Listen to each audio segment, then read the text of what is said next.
Всем привет, защитники Доминиона! С вами Дмитрий, канал ADI Game. Настало, наконец, время понять, что именно из себя представляет Ясмин, куда ее можно поставить, а куда нельзя, ну и, естественно, узнаем, кем она хорошо контрится.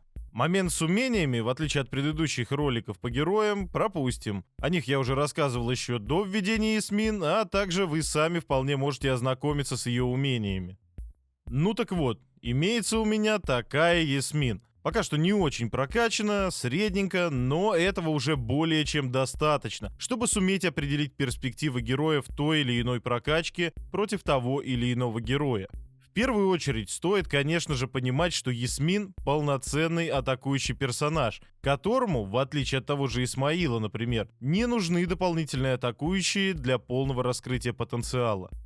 Именно по этой причине базовая физическая пачка с Астаротом, Себастьяном, Йоргеном и Мартой будет очень хороша для Наги. Немного модифицируем пачку, убираем Йоргена и ставим Исмаила. Таким образом у противника и быстро отвалится танк, и быстро отвалится один из персонажей, у которого меньше всего брони. Такое решение будет довольно дорогим, потому что у Исмаила 4 облика. Из-за этого многие как раз и считают, что качать этого критующего убийцу невыгодно. В чем-то они, конечно, правы. Движемся вперед, убираем Исмаила и ставим Маркуса.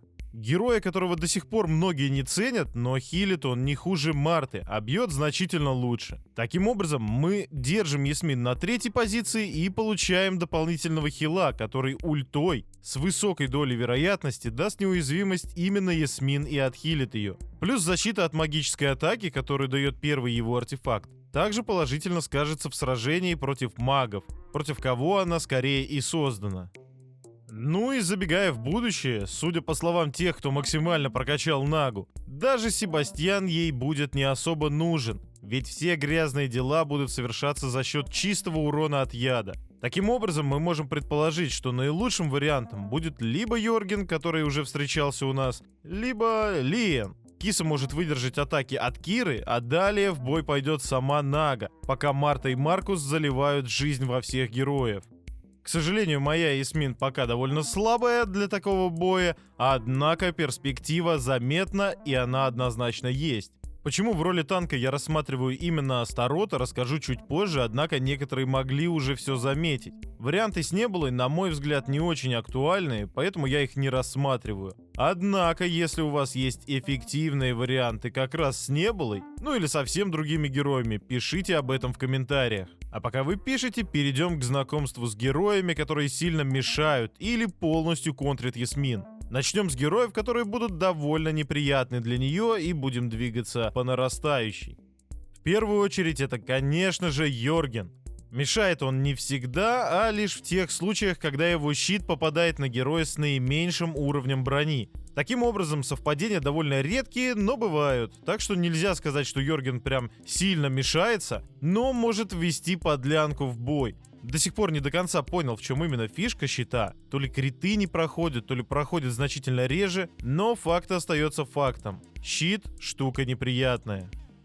Наряду с Йоргеном стоит Андвари. Также щит, также неприятности с критами, но в отличие от предыдущего случая, этот щит накладывается точно на того героя, на кого будет прыгать Ясмин, на героя с наименьшим уровнем брони.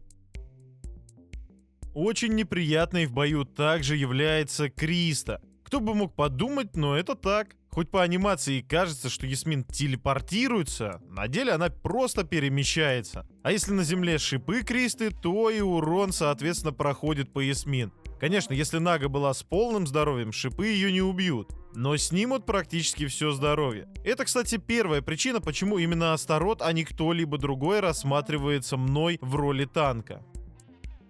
Далее, по большому счету, можно было поместить сразу 2 героев, но будем идти по порядку. Корвус, а если быть точнее, его тотем — смерть для Ясмин. Как только Ясмин прыгает, начинает бить, то сразу же отваливается. На помощь приходит Астарот, воскрешая героиню данного ролика. Однако далее все довольно интересно получается. После воскрешения Ясмин остается за спиной того героя, на которого она прыгнула. А значит, многие возьмут в цель именно ее. А это при малом количестве здоровья практически наверняка смерть.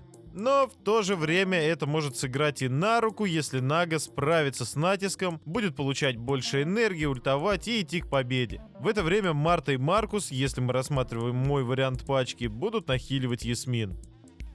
Ну и, наконец, тот, кто с вероятностью 99,9% будет вырубать Нагу по щелчку пальца.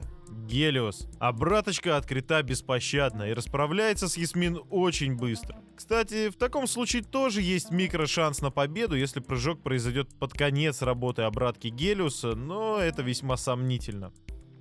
Вкупе мы имеем 5 героев, которые будут мешать жить Ясмин в Доминионе, а значит в защиту ставить пачку с ней затея весьма сомнительная. А вот в атаке во многих случаях наша героиня сможет принести победу, ведь вы же не будете атаковать абы кого.